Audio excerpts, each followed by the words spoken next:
जय हिंद दोस्तों, एक बार फिर से स्वागत है आप सभी का आपके अपने YouTube चैनल। और आज की क्लास रेलवे आरपीएफ भर्ती 2024 के पेपर की जो भी मेरे भाई बहन तैयारी कर रहे हैं, आप सभी के लिए जीके जीएस के इंपॉर्टेंट एमसीक्यू फॉर्मेट में क्वेश्चन होने वाले हैं। और आपको मैं बता दूं कि अगर आप कांस्टेबल या सब इंस्पेक्टर दोनों में से किसी भी पेपर के लिए आपने अगर अप्लाई किया है तो ये क्लास आपके लिए आज इंपॉर्टेंट साबित होने वाली है। तो पहले तो देखिए, ये मेरे वो भाई बहन है जो मुझे प्रॉपर कमेंट करते हैं रोज़ की तरह। 1 मिनट में इन्हें दूंगा। जैसे यहाँ पे देखिए का ये आकाश भैया दक्षिणी ध्रुव पर पहला वैसे चौथा ये आंसर कर रहे हैं। यहाँ पे देखो मोनी कुमारी सर पीडीएफ चाहिए। बेटा मैंने आपको बोला होगा कि कमेंट बॉक्स में एक बार जाके चेक कर लें आप, ठीक है ना।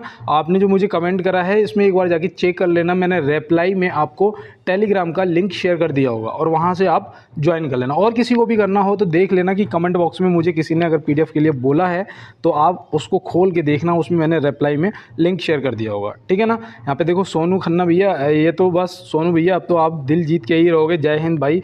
और यहाँ पे देखो ये कौन है, रजनीश कुमार, क्या कह रहे हैं पेपर कब होगा भैया। देखो हो सकता है कि मुझे उम्मीद है कि नेक्स्ट मंथ हो जाए। और यहाँ पे देखो गुड मॉर्निंग सर जी, ये करण कह रहे हैं भैया, दीपेंद्र और कुलदीप भैया। और ये यहाँ पे देखो अजय पाल और सोनू और ये मलिक राज मलिक और नीतू बेटा, बहुत बहुत धन्यवाद आप सभी का। आकाश भैया, सभी को बहुत बहुत धन्यवाद। और चलते हैं दोस्त सब अपने क्लास की तरफ। और उससे पहले हमारे लिए आज जो हमें लगता है कि ज़रूरी है कि संघर्ष उसे ही चुनता है जिसमें लड़ने की क्षमता होती है। तो बिल्कुल सही बात है, संघर्ष उसे ही चुनता है जिसमें लड़ने की क्षमता होती है। क्योंकि देखो आप कोई भी चीज़ से सीख सकते हैं, किसी भी चीज़ से। प्राकृतिक आपको पहले चेक करती है कि आप उस लायक हो भी या नहीं। तो बस वही चल रहा हमारे साथ, वो हमें हालातों से भी तोड़ेगी। हमें पढ़ने बैठेंगे नींद आएगी, हमारे साथ ऐसी ऐसी चीज़ें ऐसी ऐसी घटनाएं घटेंगी कि हमें समय नहीं मिलेगा। लेकिन उन सब से निकल के हमें पढ़ना है, क्योंकि सफल होने के लिए हमें पढ़ना बहुत ज़रूरी है। और देखो यहाँ दिया है, प्रश्न है हमारा पहला, ये करंट अफेयर का ही क्वेश्चन है कि किस बैंक ने महिलाओं के लिए अपनी एक नई बचत बैंक अकाउंट स्कीम शुरू की है। अपनी स्कीम, यहाँ पे देखो अपनी योजना के बारे में पूछा जा रहा है कि किस बैंक ने ये शुरू की है महिलाओं के लिए। तो आप यहाँ पे क्या बताएंगे। यहाँ पे जो सही जवाब है वो हो जाएगा बंधन बैंक, जो कि ऑप्शन सी हो जाएगा आपका बिल्कुल सही जवाब। और पता है इसका उद्देश्य क्या है, इसका उद्देश्य पता क्या है इस अपनी योजना का, कि नारी सशक्त बनाना, ठीक है। नारी सशक्त बनाने के लिए ये योजना चलाई गई है। तो चलते हैं दोस्त अपने अगले क्वेश्चन की तरफ। और देखो यहाँ पे दिया है कि लार किसके पाचन में सहायक होती है। लार जो है हमारे मुंह में जो लार आती है वो किसके पाचन में सहायक होती है। तो आप यहाँ पे क्या बताएंगे। इनमें से जो सही जवाब है वो आपका होना चाहिए स्टार्च। ऑप्शन ए यहाँ पे क्या होना चाहिए, ऑप्शन ए जो है वो आपका सही जवाब हो जाएगा। और पेन सिलेक्ट कर लेता हूँ। और मैं आपको यहाँ पे बता दूँ कि ये जो ये पता है आपको कि ये स्वतंत्रता तंत्रिका तंत्र द्वारा नियंत्रित होती है, ठीक है ना। तो ये भी ध्यान रखना। और मैं आपको बता दूं कि मनुष्य एक दिन में 1.5 लीटर, मतलब कि 1.5 लीटर जो लार है वो रोज़ निकलती है उसके मुंह में, 1.5 लीटर लार। तो इसको भी ध्यान में रखना है। और चलते हैं दोस्त अपने अगले प्रश्न की तरफ। प्रिज्म से गुजरने पर प्रकाश का कौन सा रंग सबसे अधिक विचलन दर्शाता है। तो ये तो काफ़ी रटा रटाया क्वेश्चन हमारा है कि बैगनी, और सबसे कम हमारा जो है वो लाल हो जाता है। तो ये तो हमें पता ही है। और चलते हैं बिना समय को बर्बाद किए अपने अगले प्रश्न पे। लंबाई का मात्रक क्या है, बताओ भाई। देखो ये जो एसआई मात्रक हैं, जितने भी मात्रक हैं ना, ये सब देख लेना यार एक बार। देखो लंबाई का याद रखना, मीटर हो जाएगा यहाँ पे आपका बिल्कुल सही जवाब। पास्कल बताओ, पास्कल। पास्कल जो है ये किसका एसआई मात्रक है, किसका मात्रक है ये। तो ये हो जाएगा आप दाब का, किसका हो जाएगा, दाब का। सेकंड बताओ, सेकंड जो है ये किसका मात्रक है। तो ये तो तुरंत ही बता दोगे भैया समय का है ना। और ये समय तो सबसे इम्पोर्टेंट है ही। और यहाँ पे देखो बाट, जो बाट है ये शक्ति का है, किसका है, शक्ति का है। तो ये भी आप ध्यान में रखेंगे। तो कोई भी डाउट अगर रह रहा हो तो ज़रूर पूछ लेना। और मैंने आपको पीडीएफ के लिए तो बोल ही दिया कि कोई पैसा नहीं लगना है यार। मैं भी देखो रोज़ मैं कहता हूँ कि यार मैं भी पुअर फैमिली से और आप भी, तो मैं आपकी बिल्कुल मदद करूँगा। कोई भी पैसा नहीं लगना, बिल्कुल फ्री यार पीडीएफ, ठीक है ना। आप ज्वाइन कर लेना टेलीग्राम को और वहाँ से पीडीएफ डेली के डेली लेते रहना है। और यहाँ पे देखो दिया गया है कि 17वें दिव्य कला मेले का उद्घाटन किस शहर में हुआ है। तो 17वां जो दिव्य कला मेला है उसका उद्घाटन किस शहर में हुआ, ये देखो ये आपके करंट का क्वेश्चन है। तो ये याद रखना आप, क्या हो जाएगा सही जवाब, रायपुर। ऑप्शन ए बिल्कुल रायपुर सही जवाब हो जाएगा। लेकिन आपको क्या पता है कि रायपुर कहाँ पड़ता है, बताओ? नहीं पता है ना? जिसको पता है कमेंट बॉक्स में टाइप करो, नहीं पता है तो याद रखो, मैंने आपको बताया था ना 26वां राज्य कौन सा बना था, बताओ? बताया था ना, तब मैंने कहा था छत्तीसगढ़, बोला था ना। तो ये छत्तीसगढ़ की राजधानी है, ठीक है ना। और ये जो मेला का उद्घाटन है ये कब हुआ है ये भी पता होना चाहिए, तो नोट करो 17 अगस्त 2024 को हुआ है। कब? 17 अगस्त 2024 को हुआ है। तो ये देखो अगस्त की ही करंट है और आपके लिए इम्पोर्टेंट भी है। और यहाँ देखो दिया है किसी गतिमान वस्तु की अंतिम तथा प्रारंभिक स्थिति के बीच जो न्यूनतम दूरी है उसे क्या कहते हैं। तो जो न्यूनतम दूरी है उसे क्या कहते हैं, तो आप क्या बताएंगे? किसी वस्तु की अंतरिम एवं प्रारंभिक स्थिति के बीच। तो आप यहाँ पे जो सही जवाब है आपका वो होना चाहिए विस्थापन। विस्थापन हो जाएगा ऑप्शन बी बिल्कुल राइट जवाब। और चलते हैं इसी के साथ अपने अगले प्रश्न पर। प्रथम कारखाना अधिनियम कब लाया गया था? प्रथम कारखाना अधिनियम कब लाया गया था? अब यहाँ पे आप क्या बताएंगे? तो यहाँ पे जो सही जवाब है वो याद रखना है, यहाँ पे आपका हो जाएगा 1881। 1881 हो जाएगा। और इस टाइम जो वो था वायसराय जो था वो कौन था, वो याद रखना है, रिपन था। कौन था? अंग्रेजी जो शासक था वो था रिपन। तो ये भी आप याद रखना है, रिपन द्वारा ये लाया गया था। और देखो रिपन के काल की एक चीज़ और याद रखना, यहाँ पे जो मैं आपको बताने जा रहा हूँ कि रिपन ने सर्वप्रथम समाचार पत्रों को बहाल करते हुए सन कितना 1882 में, ठीक है ना, 1882 में वर्नाकुलम प्रेस एक्ट को ख़त्म कर दिया था। किसे? वर्नाकुलम प्रेस एक्ट को ख़त्म कर दिया था। तो ये आप ध्यान में रखेंगे, ये भी रिपन के टाइम की बात है, इसलिए मैं आपको बता रहा हूँ। और चलते हैं दोस्त अपने अगले प्रश्न की तरफ, क्योंकि एसआई वाले भी तो मेरे साथ में जुड़े हुए हैं ना भाई, आपसे तो हार्ड ही क्वेश्चन पूछे जाएंगे ज़्यादातर। और देखो यहाँ पे दिया गया है बंगाल विट्रेस इंडिया एसोसिएशन की स्थापना कब की गई थी? बंगाल विट्रेस इंडिया एसोसिएशन की स्थापना कब की गई थी? तो आप यहाँ पे क्या बताएंगे? यहाँ पे जो आपका सही जवाब है वो होना चाहिए 1843। क्या हो जाएगा? 1843। कहाँ पर की गई थी तो आप क्या बताएंगे? तो याद रखना ये कोलकाता में की गई थी। कहाँ पर? कोलकाता में की गई थी। तो इसको भी आप ध्यान में दोस्त रखेंगे। और मैं उम्मीद करता हूँ कि आप प्रश्नों को नोट करते हुए चल रहे होंगे और टेलीग्राम ज्वाइन कर लिया होगा, पीडीएफ फ्री में ले रहे होंगे और अपनी प्रैक्टिस बढ़िया तरीके से कर भी रहे होंगे। देखो यहाँ दिया है संविधान के किस अनुच्छेद में संस्कृति एवं शिक्षा का अधिकार दिया गया है? संविधान के किस अनुच्छेद में संस्कृति एवं शिक्षा का अधिकार दिया गया है? तो आप यहाँ पे क्या बताएंगे? यहाँ पे अगर आपने थोड़ा सा भी दिमाग लगाया तो आप तुरंत सही आंसर कर ले जाएंगे, क्योंकि देखो जो हमारा 28 है ये हमारा धर्म से संबंधित है, ठीक है ना। जो अनुच्छेद 25 से 28 तक आता है ना, देखो 29 और 30 यहाँ पे हो जाएगा हमारा बिल्कुल सही जवाब। जो ऑप्शन बी में दिया गया है 29 और 30 हमारा बिल्कुल सही जवाब हो जाएगा, क्योंकि 29 में अल्पसंख्यक वर्गों के हितों का संरक्षण की बात की गई है, ठीक है ना। और देखो 30 में क्या किया गया है, तो 30 का भी याद रखना कि शिक्षा संस्थाओं की स्थापना और जो प्रशासन शासन करने की जो अधिकार है वो दिया गया है। और अनुच्छेद 32 में क्या दिया गया है, ये आपके लिए वेरी वेरी मोस्ट इंपॉर्टेंट अनुच्छेद है, अनुच्छेद 32। तो इसमें याद रखना ये संवैधानिक उपचारों का अधिकार है, जिसे डॉक्टर भीमराव अंबेडकर जी ने क्या बोला था? संविधान की आत्मा भी बोला था। क्या बोला था? संविधान की आत्मा भी बोला था। तो ये भी आप ध्यान में रखना अनुच्छेद 32 को। तो मैं उम्मीद करता हूँ यहाँ पे मैंने जो भी आपको बताया आपको समझ आया होगा। और यहाँ पे देखो दिया गया है कि किस अनुच्छेद में उपराष्ट्रपति जी का कार्यकाल दिया गया है। किस अनुच्छेद में उपराष्ट्रपति जी का कार्यकाल दिया गया है? तो यहाँ पे देखो एक चीज़ तो याद रखना कि जो भी है उपराष्ट्रपति जी से वो आर्टिकल 63 से आर्टिकल 70 तक मिलता है ना। संविधान में आर्टिकल 63 से आर्टिकल 70 तक दिया गया है। अब देखो यहाँ पे देखो पहले तो प्रश्न का जवाब करेंगे, तो हमारे प्रश्न का जो जवाब है वो हो जाएगा अनुच्छेद 67, ठीक है ना। ऑप्शन सी सही जवाब हो जाएगा। अब देखो यहाँ पे अनुच्छेद 63 दिया गया है, तो अनुच्छेद 63 याद रखना कि इसमें उपराष्ट्रपति जी का पद दिया गया है, ठीक है ना। कोई दिक्कत नहीं आ रही ना। अनुच्छेद 66 में क्या दिया गया बताओ? तो इसमें याद रखना कि इनका निर्वाचन दिया गया है। क्या दिया गया है? निर्वाचन दिया गया है। तो इसको भी आप ध्यान में रखेंगे। तो मैं उम्मीद करता हूँ मैं आपको जो भी अब आज की डेट में करवाता हुआ चल रहा हूँ इसको आप सभी दोस्त नोट भी कर रहे होंगे।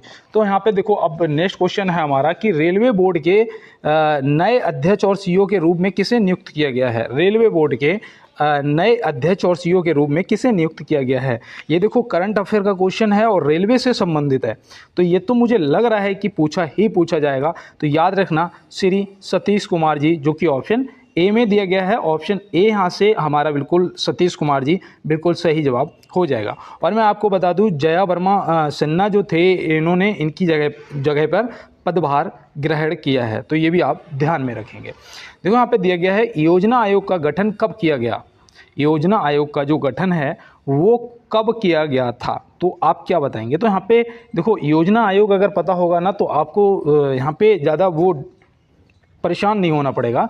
15 मार्च 1950 में इसका गठन किया गया था। और इसका जो अध्यक्ष होते हैं वो याद रखना सीधे डायरेक्ट प्रधानमंत्री जी होते हैं, वो भी आपको ध्यान में रखना है। तो अब इसे क्या योजना आयोग को क्या अब शायद नीति आयोग कर दिया गया है ना भाई। योजना आयोग को अब क्या नीति आयोग कर दिया गया है। अगर कर दिया गया है तो कब किया गया है ये ज़रूर बताना।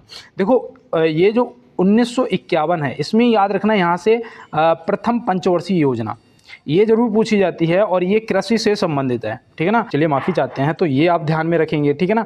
तो 51 से 56 तक प्रथम पंचवर्षीय योजना थी, किस मॉडल पर आधारित थी ये भी आपको ध्यान रखना है। तो याद रखना है ये हेराल्ड डोमर मॉडल पर आधारित थी। हेराल्ड डोमर मॉडल पर ये आधारित थी, ठीक है ना। तो ये भी आप ध्यान में रखेंगे। देखो जो द्वितीय पंचवर्षीय योजना थी वो भी याद रखना, वो उद्योग पर विशेष वो दिया गया था, जोर दिया गया था द्वितीय पंचवर्षीय योजना में।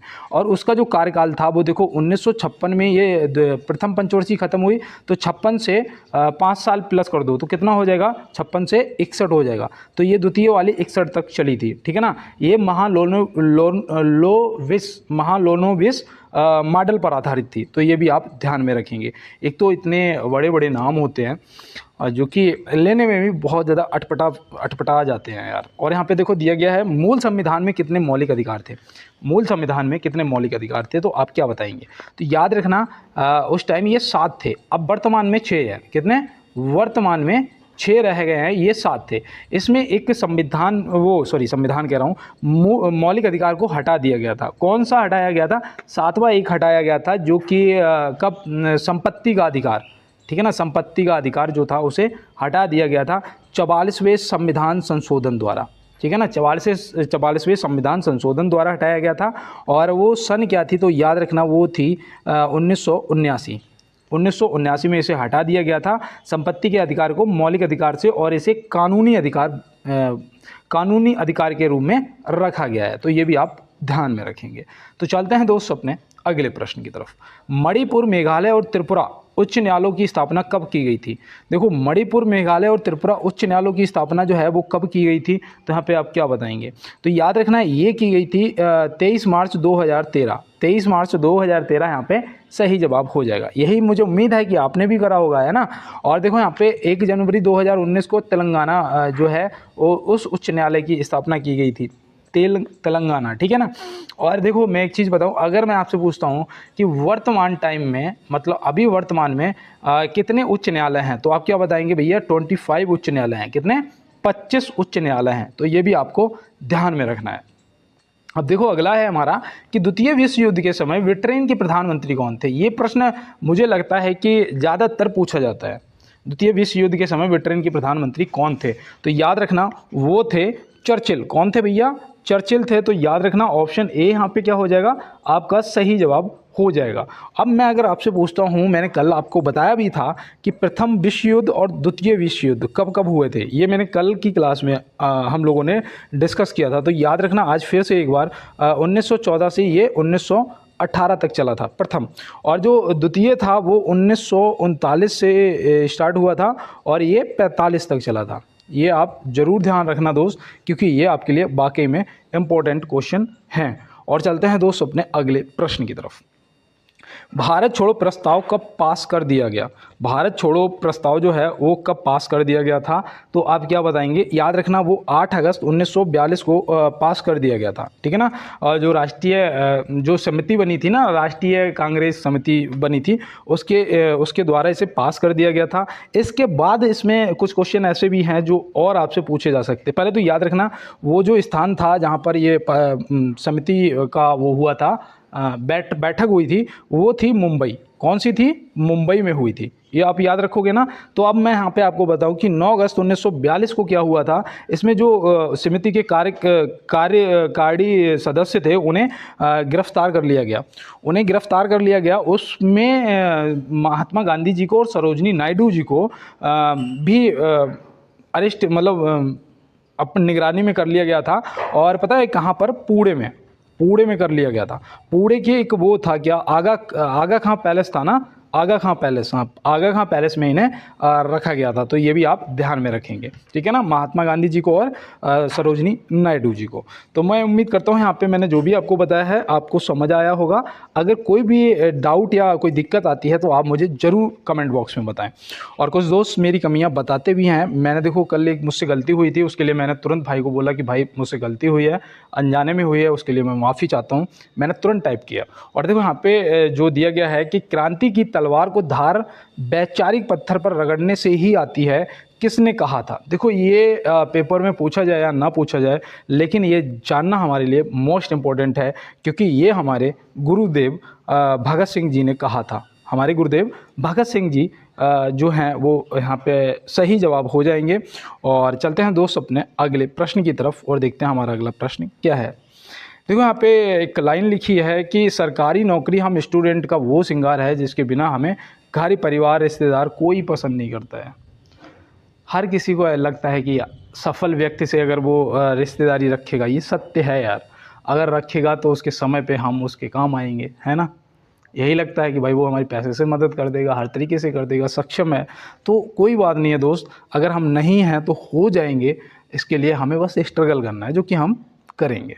और मैं देखो 17 क्वेश्चन हो गए, 1 मिनट के लिए रुकूंगा और यही कहूँगा कि हो सकता है माँ सरस्वती विराजमान हो मेरी वाड़ी पे, और जो भी मेरे भाई बहन मुझे सुन रहे हैं उन सभी को इस बार 100% सिलेक्शन हो जाएगा। आप बिल्कुल भी चिंता ना करें। और जो भी मेरे पुराने दोस्त हैं वो तो मुझे क्लास को लाइक कर ही देते हैं।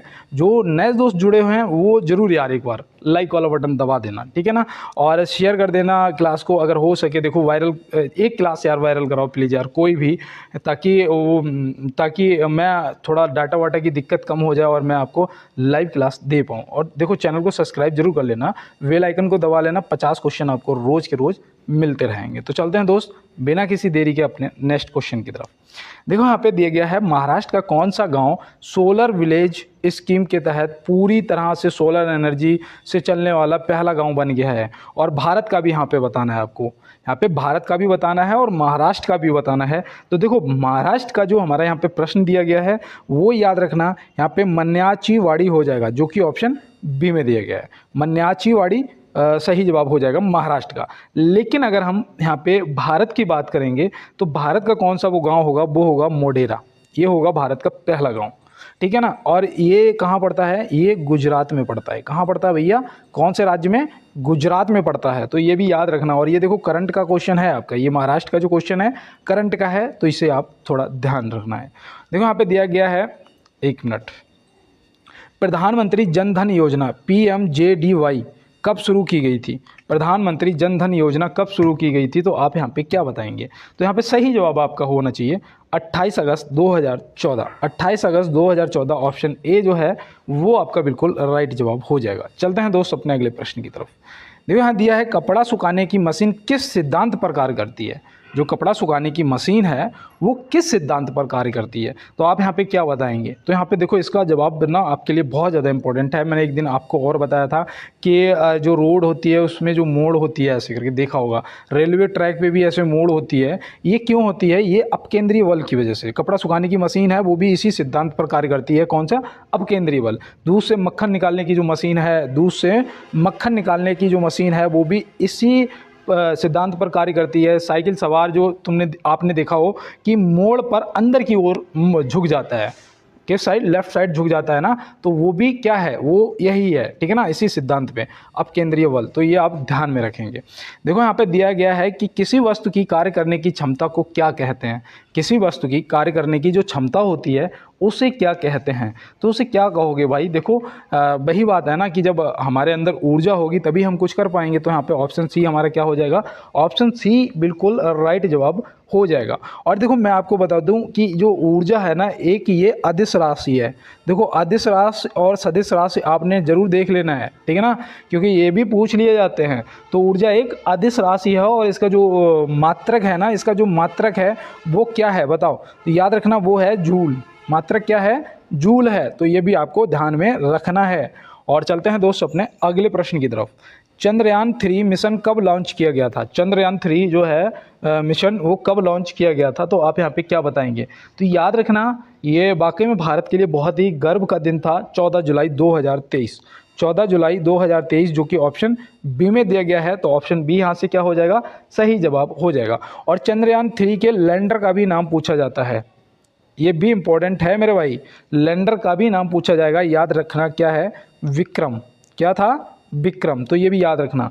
और ये पता है आपको, ये विक्रम साराभाई जी के श्रद्धांजलि दी गई थी, तो उसके उस टाइम मतलब कि इस दिन को ये लॉन्च किया गया था, तो याद रखना, ठीक है ना, इसीलिए। और देखो यहाँ पे एक चीज़ बता दूं आपको, यहाँ पे 2 सितंबर 2023 दे रखा है।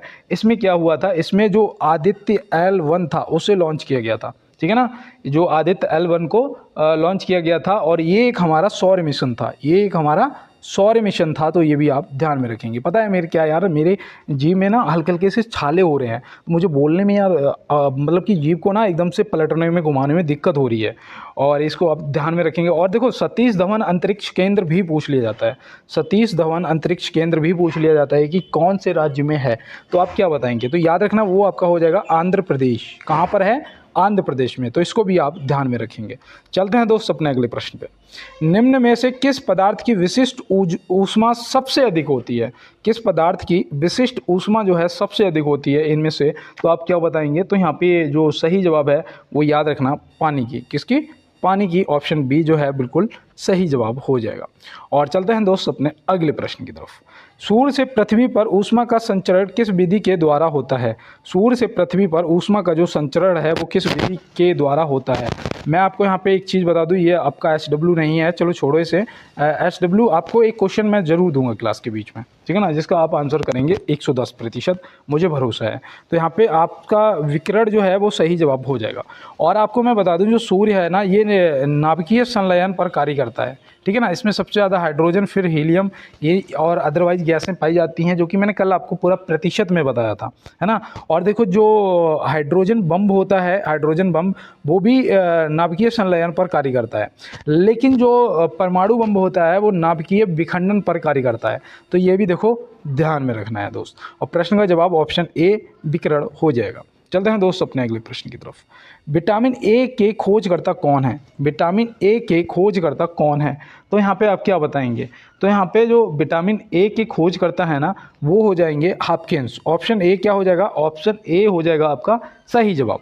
और इन्होंने देखो कब इस विटामिन की खोज की थी, एक की, तो याद रखना उन्होंने 1912 में खोज की थी, ये भी याद रखना। और देखो विटामिन ए का रासायनिक नाम भी याद रखना है, क्या होता है बताओ। तो याद रखना रेटिनॉल होता है। क्या होता है भैया, रेटिनॉल होता है। तो इसको भी आप ध्यान में रखेंगे, ठीक है ना। अब देखो यहाँ पे विलियम हार्वे ने किसकी खोज की थी, बताओ, अगर पता है तो बताओ। तो याद रखना रुधिर परिसंचरण की खोज किसने की थी, रुधिर मतलब खून परिसंचरण की जो खोज है वो विलियम हार्वे ने की थी, ठीक है ना। हरगोविंद खुराना जी से आप क्या याद रखेंगे, तो याद रखना इन्होंने जेनेटिक कोड की, जो जेनेटिक कोड होता है ना उसकी जो खोज है वो हरगोविंद खुराना जी ने की थी। इंसुलिन की खोज किसने की थी, तो आप क्या बताएंगे, बेंटिंग ने की थी। किसने की थी, बेंटिंग ने इंसुलिन की खोज की थी। तो ये भी आप ध्यान में रखेंगे। तो चलते हैं इसी के साथ अपने अगले प्रश्न की तरफ। सॉरी। उत्तर प्रदेश के किस रेलवे स्टेशन का नाम बदलकर गुरु गोरखनाथ धाम कर दिया गया है। देखो ये क्वेश्चन एक तो करंट का है आपका, दूसरा ये रेलवे से संबंधित है, तो ये आपके लिए इंपॉर्टेंट बनता है। और उत्तर प्रदेश की बात है, है ना। तो यहाँ पे जो सही जवाब है वो हो जाएगा ऑप्शन बी जयस। ऑप्शन बी जो है वो आपका सही जवाब हो जाएगा। और मैं यहाँ पे एक चीज़ बता दूँ कि उत्तर रेलवे द्वारा 27 अगस्त को, यही जो अभी 27 अगस्त अभी 2 दिन 3 दिन पहले है, तो उत्तर रेलवे द्वारा 27 अगस्त को 8 स्टेशनों के नाम बदल दिए गए हैं। तो ये भी आप ध्यान में रखेंगे, ठीक है ना। तो चलते हैं, देखो 8 के 8 चेक कर लेना गूगल पे जाके, और क्लास लंबी हो जाएगी उस वजह से यार, देखो मुझे डाटा की दिक्कत है ना, तो उस वजह से नहीं यार मैं पूरा डिटेल में बता पाता हूँ आपको। और देखो यहाँ दिया है निम्नलिखित में से सबसे बड़ी जलीय स्तनधारी है। जलीय स्तनधारी पूछा गया है, हाथी मत लगा देना सबसे बड़ा, है ना। यहाँ पे हाथी नहीं लगना है, यहाँ पे वेल लगना है। ऑप्शन बी जो है, ऑप्शन बी आपका नीली व्हेल सही जवाब हो जाएगा। व्हेल दिया है फिर भी आप लगा देना, वैसे नीली व्हेल दिया हो फिर भी आपका सही जवाब हो जाएगा। और देखो ये जो हाथी है ना, ये स्थलीय है, स्थलीय स्तनधारी है सबसे बड़ा, ज़मीन वाला, और ये पानी के अंदर वेल। और जो गंगा डॉल्फिन है, जो डॉल्फिन है ना, ये जलीय जीव है, राष्ट्रीय जलीय जीव है, ये हमारी राष्ट्रीय जलीय जीव है गंगा डॉल्फिन। तो इसको भी आप क्या करेंगे, ध्यान में रखेंगे। अगर मैं यहाँ पे आपसे सबसे बड़ा पक्षी पूछूं, सबसे बड़ा पक्षी पूछूं तो आप क्या बताएंगे, तो याद रखना वो है शुतुरमुर्ग। क्या है, शुतुरमुर्ग, तो वो भी आप ध्यान में रखेंगे। तो चलते हैं दोस्त अपने अगले प्रश्न की तरफ। प्रेशर कुकर में खाना जल्दी पकता है क्यों? देखो ये इंपॉर्टेंट क्वेश्चन है, ये मुझे लगता है कि आपके लिए वाकई में इम्पोर्टेंट है, क्योंकि ये आपसे पूछा भी जा सकता है। तो आप क्या बताएंगे, तो याद रखना कि अंदर का जो दाब बढ़ जाता है और इसीलिए पानी का क्वथनांक जो है वो कम हो जाता है, जिससे भोजन तेज़ी से पकता है। तो याद रखना कि उच्च दाब के कारण पानी का क्वथनांक जो है वो ऊपर उठ जाता है। तो ऑप्शन ए यहाँ पे क्या हो जाएगा हमारा दोस्त, बिल्कुल राइट जवाब हो जाएगा। और मैं उम्मीद कर रहा हूँ कि आप क्वेश्चनों के आंसर कर रहे होंगे और ज़रूर मुझे इस चीज़ से अवगत कराएंगे कि आपके कितने सही आंसर हुए हैं। तो चलते हैं अगले क्वेश्चन की तरफ। और यहाँ दिया है कि निम्नलिखित में से कौन सा जीव त्वचा से श्वसन करता है? इनमें से कौन सा ऐसा जीव है जो त्वचा से श्वसन करता है? तो भैया देखो, फेफड़ों से तो हमें पता था, लेकिन यहाँ पे आप त्वचा से पूछ रहे हो, तो हम क्या बताएंगे, तो हम तुरंत बताएंगे यार मेढक, है ना। मेढक और दूसरा एक और याद रखना केंचुआ, ठीक है ना। मेढक और दूसरा आपका केंचुआ, ये दोनों आप ध्यान में रखेंगे, ठीक है ना।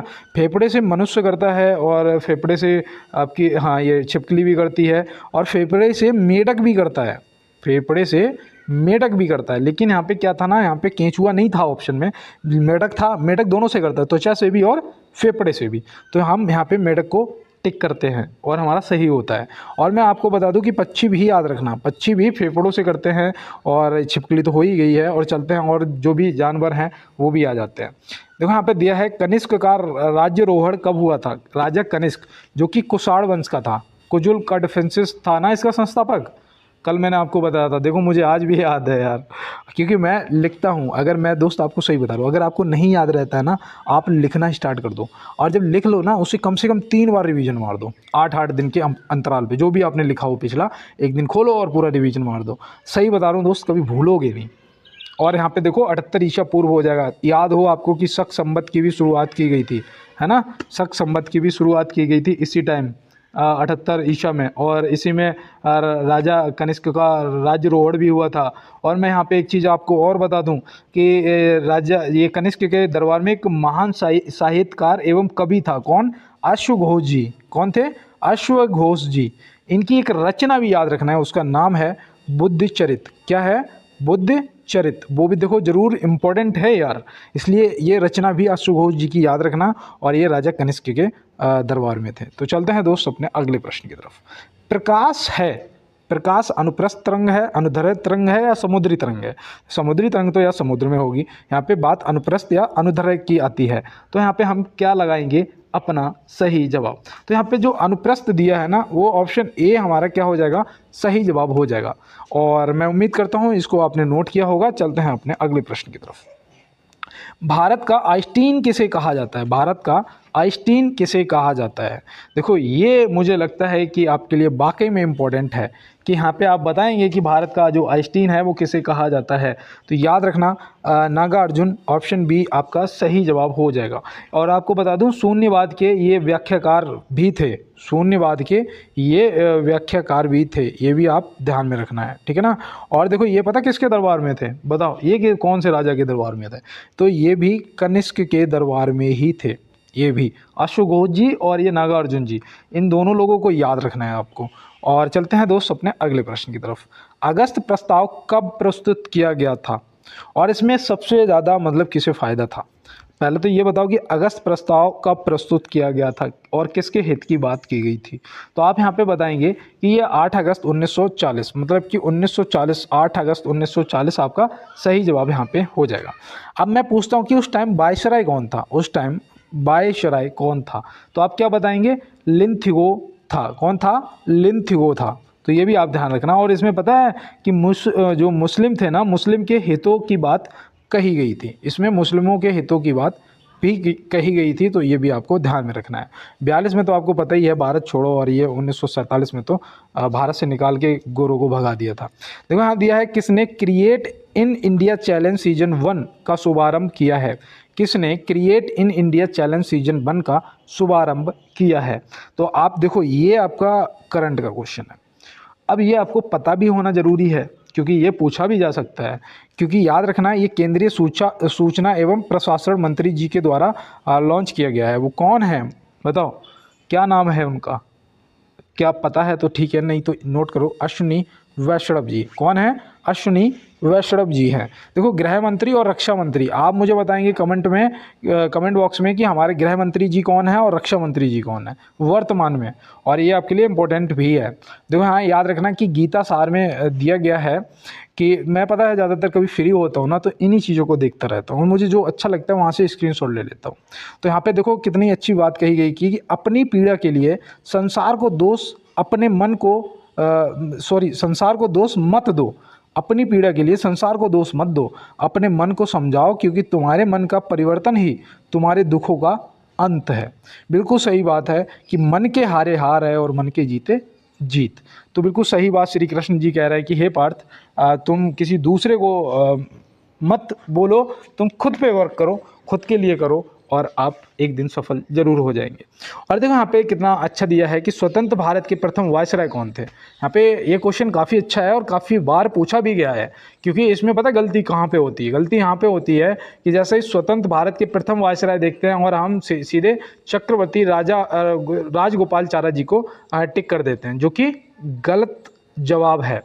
क्योंकि देखो, ये पहले भारतीय थे, लेकिन अगर स्वतंत्र भारत की बात करेंगे तो यहाँ पे हमारा जो माउंटबेटन दिया गया है ऑप्शन बी में, ये लॉर्ड माउंटबेटन सही जवाब हो जाएगा। लेकिन स्वतंत्र भारत के प्रथम भारतीय की बात करेंगे तो वो कौन हो जाएंगे? चक्रवर्ती राजगोपालाचारी जी। तो वो भी याद रखना। लेकिन प्रश्न का जवाब यहाँ पे ऑप्शन बी आपका हो जाएगा। तो मैं उम्मीद करता हूँ ये आप ध्यान में रखेंगे। और चलते हैं दोस्त अपने अगले प्रश्न की तरफ। और हाँ देखो, यहाँ पे एक चीज़ याद रखना कि जो लॉर्ड कैनिंग था ना, ये प्रथम था, लेकिन स्वतंत्र भारत का प्रथम लॉर्ड माउंटबेटन, और जो स्वतंत्र भारत के प्रथम भारतीय वो हमारे राजगोपालाचारी जी हो जाएंगे। देखो यहाँ पे दिया गया है, भारतीय रिजर्व बैंक की प्रथम महिला डिप्टी गवर्नर हैं। भारतीय रिजर्व बैंक की प्रथम महिला डिप्टी गवर्नर कौन है? तो यहाँ पे आप क्या बताएंगे? देखो, प्रथम पूछा गया है, अगर पता है तो ठीक है, नहीं तो जेके उदेशी आप ध्यान में रखेंगे, जो कि यहाँ पे ऑप्शन बी में दिए गए हैं। और वर्तमान में क्या शशिकांत दास जी जो हैं वो हमारे वर्तमान में हैं? आप ये देखो, ये तो मुझे आप कंफर्म करवाएंगे, ठीक है ना। तो चलते हैं फिर अपने अगले प्रश्न की तरफ। देखो यहाँ दिया गया है, महालोनोवेस मॉडल पर आधारित योजना थी। ये आज का SW है और ये अभी मैं आपको बता भी चुका हूँ। अभी मैंने आपको बताया था आज की क्लास में और अभी कुछ टाइम पहले, है ना। तो इसका आंसर आप कमेंट बॉक्स में करेंगे। और देखो दोस्त, मैं आपसे एक बार कहूँगा बस इतना कि यार, अगर आप मेरे साथ नए जुड़े हो तो यार थोड़ा सा सपोर्ट करो यार, अपने भैया का यार लाइक वाला बटन दबा दो और चैनल को यार सब्सक्राइब कर लेना ज़रूर। और पता है क्या करना है? थोड़ा सा यार शेयर कर देना, स्टेटस लगा देना चैनल के लिंक का या फिर क्लास के लिंक का। और यार दोस्तों को जो आपके साथ में तैयारी कर रहे हैं उन्हें बोलो कि भैया के साथ जुड़ो यार, और जितना हो सकेगा मैं आपकी हेल्प करूँगा। आपको बिल्कुल फ्री PDF दे रहा हूँ यार, इससे ज़्यादा मैं और क्या कर सकता हूँ? ऐसा नहीं है कि आज चैनल चलाने के लिए मैं ऐसा कर रहा हूँ, ऐसा कुछ नहीं है दोस्त, ठीक है ना। ये सिर्फ इसलिए मैं कर रहा हूँ कि मेरे जैसे ना जाने कितने और दोस्त होंगे जिन्हें ये नहीं पता होगा कि PDF कैसी होती है। सत्य बता रहा हूँ, मुझे नहीं पता था। जैसा मुझे उल्टा सीधा आता है मैं बना के आपको दे देता हूँ कि भैया देख लो इसे, जैसा जो भी समझ में आए इसे अपने इम्पोर्टेंट इकट्ठे कर लेना, है ना। और यहाँ पे देखो दिया गया है वर्तमान समय में महारत्न कंपनियों की संख्या कितनी है। देखो वर्तमान समय में महारत्न कंपनियों की जो संख्या है वो याद रखना, ये इंपॉर्टेंट है आपके लिए। तो वो हो जाएगा आपका 13 सही जवाब। कौन कौन सी, देखो एक तो आपकी वेल है, बीपीसीएल है, सीआईएल है, गेल है, एचपीसीएल है और एनटीपीसी है, नेशनल थर्मल पावर कॉरपोरेशन। तो ये ऐसे करके आपकी टोटल 13 हैं। तो इन 13 के 13 को आप याद रखेंगे। देखो यहाँ पे दिया गया है कि 2011 की जनगणना अनुसार किस राज्य की न्यूनतम स्त्री साक्षरता दर है। न्यूनतम स्त्री साक्षरता दर पूछा गया है 2011 की जनगणना। तो आपको पता ही है कि 10 वर्ष बाद होती है ना। तो अभी 21 में होना चाहिए था, लेकिन कोविड था, नहीं हुई। तो अब यहाँ पे 2011 की जनगणना से प्रश्न आएंगे दोस्त, एक जरूर आएगा पेपर में। अब यहाँ पे जो आपका सही जवाब है वो बिहार हो जाएगा। क्या हो जाएगा? बिहार हो जाएगा आपका बिल्कुल सही जवाब। इसका पता कितना था? 51.50% था। कितना? महिलाओं का जो एवरेज था 51.50% था। सबसे ज़्यादा केरल का है और ओवरऑल में भी सबसे ज़्यादा केरल है ना। तो ये आप केरल का भी ध्यान में रखना है। लगभग कितना था? 52.07% के लगभग था, ठीक है ना। तो ये केरल का भी आप ध्यान में रखेंगे। देखो यहाँ पे दिया गया है किस राज्य सरकार द्वारा प्रजापालन कार्यक्रम की शुरुआत की गई है। किस राज्य सरकार द्वारा प्रजापालन कार्यक्रम की शुरुआत की गई है। ये भी देखो मुझे क्वेश्चन लग रहा है कि करंट का क्वेश्चन है ना। अब यहाँ पे आप क्या बताएंगे, तो याद रखना वो हो जाएगा तेलंगाना। ऑप्शन बी आपका सही जवाब हो जाएगा।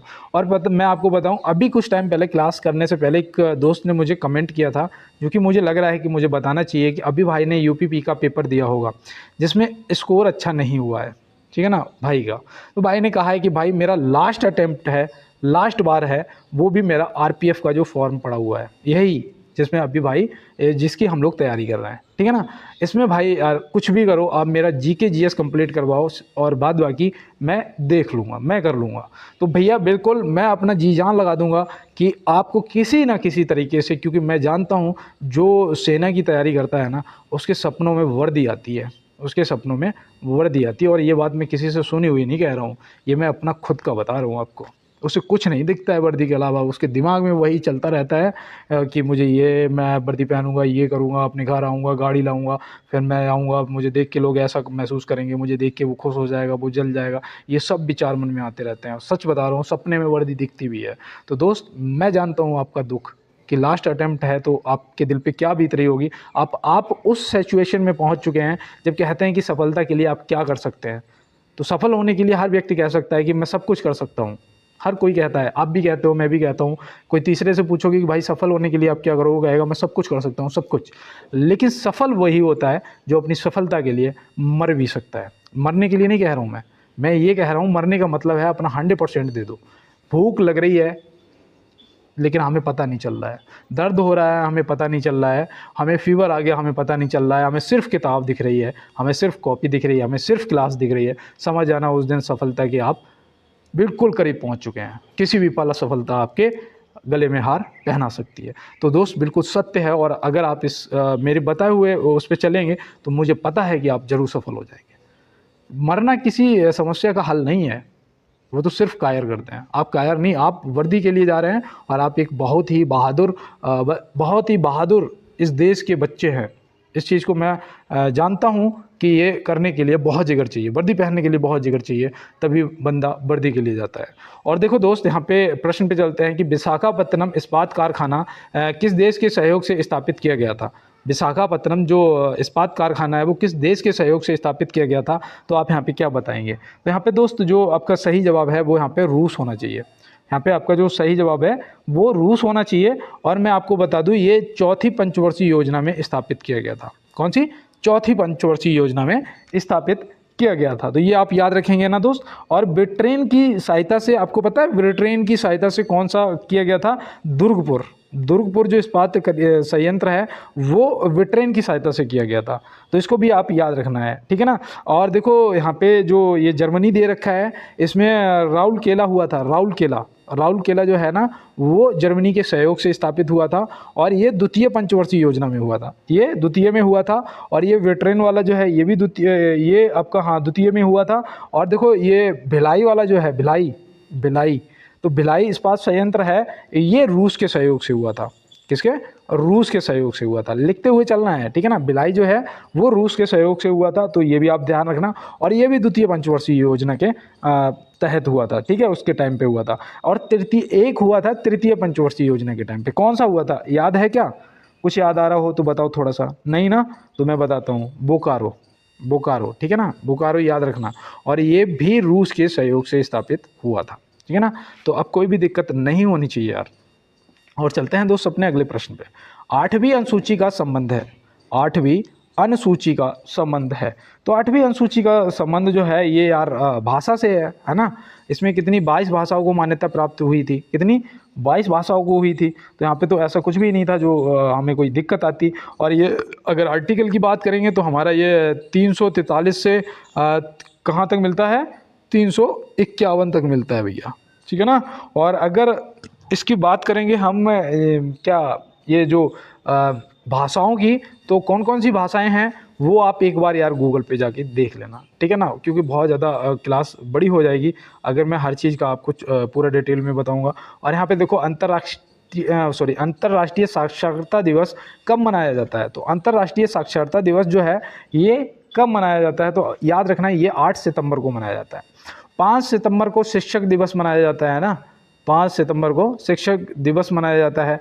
और 5 अक्टूबर को अंतर्राष्ट्रीय शिक्षक दिवस मनाया जाता है। देखो ये याद रखना, 5 सितंबर और 5 अक्टूबर दोनों को शिक्षक दिवस, लेकिन इसको अंतर्राष्ट्रीय शिक्षक दिवस, तो ये आप ध्यान में रखेंगे।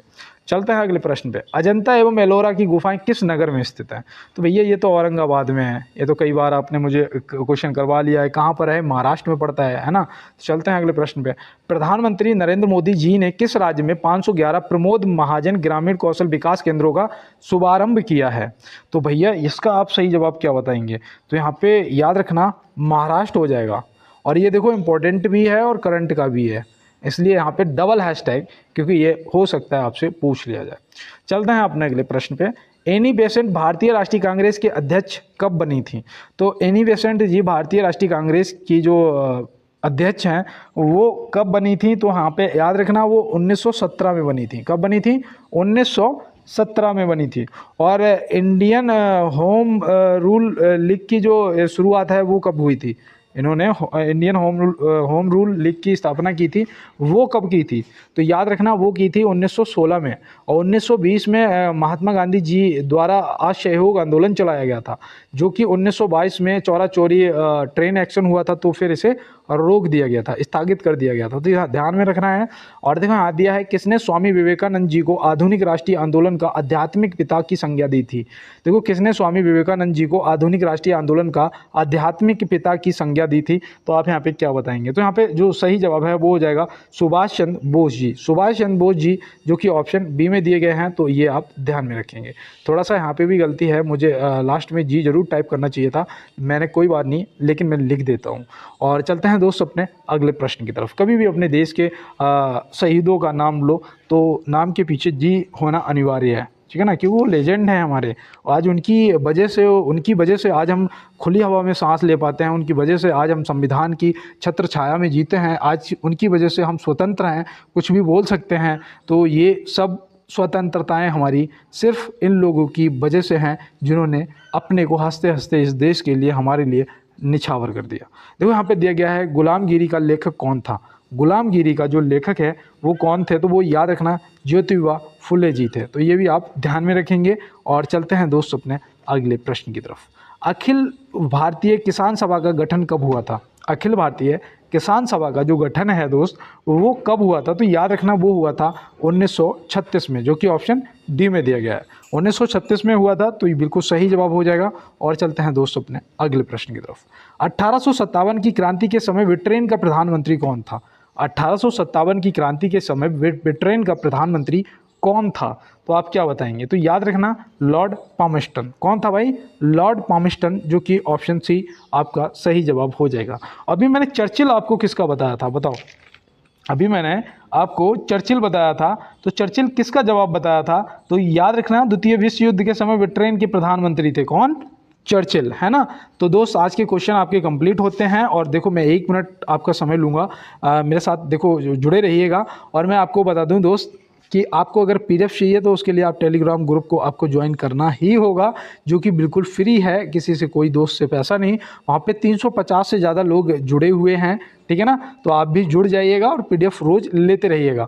और मिलते हैं अपने सभी छोटे बड़े भाई बहनों से नेक्स्ट क्लास में नेक्स्ट प्रश्नों के साथ में। तब तक कहते हैं वही एक लाइन कहूँगा मैं कि बनना है तो समुद्र बनो, ठीक है ना, बनना है तो समुद्र बनो, क्योंकि लोगों के पसीने छूटने चाहिए तुम्हारी औकात को नापते नापते। तो मिलते हैं दोस्त नेक्स्ट क्लास में नेक्स्ट प्रश्नों के साथ में। तब तक के लिए मेरे सभी दोस्तों को मेरा जय हिंद।